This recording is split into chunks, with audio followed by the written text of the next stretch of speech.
suing Diddy, and I don't know. She doesn't know if anything happened, but I guess as these allegations have came out, she somehow feels that something could have happened. It's cheaper to lay here and die. It is just cheaper to die. Did you actually ever have any kind of sexual relationship at all then? I'm sorry, what was that? Did you actually have any kind of sexual relationship with Diddy at all? No, Diddy and I did not. No, well, not to my knowledge. So what do you mean by that? Not to my knowledge. I don't. Honestly, I'm questioning a lot of things right now. What you think? So not to my knowledge. No, I don't think anything right now. I just, not to my knowledge, because honestly. That's a very strange response, though, to not remember whether you did or not. Yeah, isn't it? It is. Yeah, it is. Because honestly, Pierce, before I went through my text, again, I hadn't read Confessions in 20 years. I wrote it. It was painful to write. So I never wanted to re-traumatize myself and go through those years again. And think about this. I'm a middle-aged woman at this point. I don't want to go back into my 20s and see what happened. But in gathering information for this interview here, reading that passage again for the first time in 20 years, I questioned a lot of things, like, well, why was he so afraid? And why did he try to, make my boyfriend feel as if I wasn't trustworthy? And do you think he took advantage of you when you were under the influence of alcohol and drugs? I don't know. Honestly, I don't know. But do you fear that's the case now from everything you've read? Honestly, yes. Given the context, now that I know, because again, I never knew any of these things about him before. So the things that I learned in the trial, I did not know. I never saw that side of him.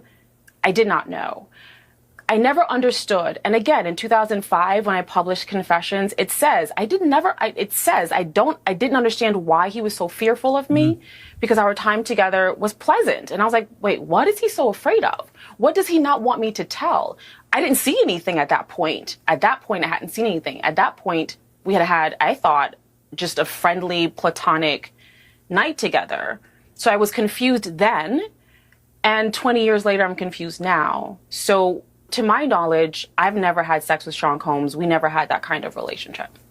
But you can't be sure. Given what we know now, I can't be sure. And how does that make you feel? And that saddens me. Yeah, I was going to ask you. It saddens me, honestly. Yeah, because honestly, during this entire process, I've been shying away from publicity and just letting the trial unfold. I knew things from just being around and people talking, but I didn't know what was going to come out. There's a few things that I saw that without context were strange to me, but I didn't understand them until the trial. And so I've been quiet this whole time, and I disappeared off of social. I just disappeared for the past year waiting for this thing to unfold. In the unfolding of what I believe to be facts, and definitely the testimonies of Cassie and Jane and even some of the men, and then looking back at the text, I'm like, wait a minute. Okay, when he said, if anything got out, and I'm like, and I remember at the time being so confused, like anything like what got out? Like nothing happened. We hung out. You were kind.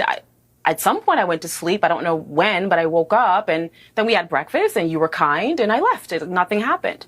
I don't know, Pierce. I feel, just in the last 24 hours, I question what I thought I knew about my time with him. You detailed in your books romantic relationships with a lot of famous people from that world: Jay-Z, DMX, Van Diesel, Lil Wayne, Method Man, even Bill Maher, LL Cool J, Mr. Carl, and others. You had a lot of famous guys you dated, and who knows what the nature of what happened with Diddy was about. But do you feel that this whole world has now changed? I don't know. So she's suing Diddy, and I don't know. She doesn't know if anything happened, but I guess as these allegations have came out, she somehow feels that something could have happened, and that he's suppressing it, even though she doesn't know. So at this point, a woman can have a dream about Diddy, and they're gonna summons him to court. They're gonna file a lawsuit. She is basically suing this man just over a thought, an idea. And furthermore, this woman throughout the 90s and early 2000s proudly wore the title Superhead. Superhead, where she proudly touted the fact that she had the best head in the game, and she was with the biggest, hottest rappers, producers, entertainers, and everybody. This was her life. This is how she built her empire. And now all of a sudden, she feels that, I mean, Diddy was nice to me. I don't know if we had sex, but he would always say stuff. So maybe we did. Who knows? And this is where we're at right now. These people are delusional. This is crazy. I don't know what's going on. Where are we right now? Tell Superhead to get a super job. Superhead, get a super job. Okay? Get you some money, because this is damn ridiculous. You don't know. If you don't know what happened and nothing happened, how can you do it? Get a job, Superhead, a super job. Call me.